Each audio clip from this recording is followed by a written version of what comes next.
আমাদের কর্মসংস্থানের প্রয়োজন আছে।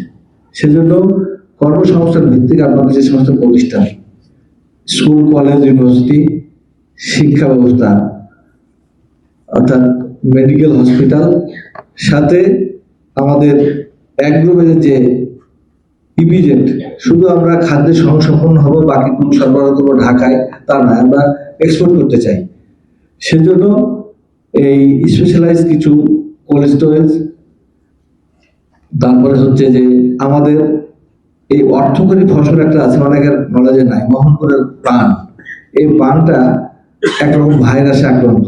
অনেক দিন যাবৎ এই পানের উপরে রিসার্চ হচ্ছে, কিন্তু এই ভাইরাসের কোনো সুরাহা করতে পারি না। আমরা যদি এই ধরনের শস্যদেরকে নিয়ে যে সমস্ত অর্থকরী ফসল আছে সেগুলোর গবেষণা করতে পারি, সেই জন্য আমি অনুরোধ করবো এটা দৃষ্টি দেওয়ার। পাশাপাশি হচ্ছে যে আমাদের এই বরেন্দ্র অঞ্চলে আমরা লক্ষ্য করেছি মাটির লেয়ার এই বরেন্দ্র অঞ্চলে যেভাবে এখন প্রকার আকার ধারণ করেছে, এবং এখন কিন্তু অনেক কষ্ট করতে হয়। একটা টিউবওয়েল বসায় দেখেন কতটুকু আমাদের এখন পানি খনন করতে হয়।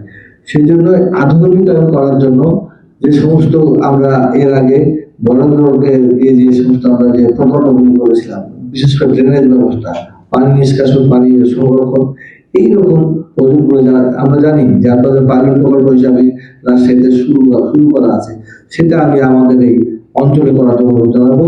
সাথে সাথে ওই যে সোলার যে বিদ্যুৎ প্রকল্প, সেইগুলোকে যদি আপনারা, আমাদের এখানে অনেক খাস জমি আছে, আমাদের বিল আছে, এবং এটা সম্পূর্ণ কিন্তু আমি যদিও বলছি যে স্বার্থপরের মতো রাজশাহীর কথা বলছি, কমলপুরের কথা বলছি, এটা কিন্তু সারা বাংলাদেশের প্রভাব ফেলবে।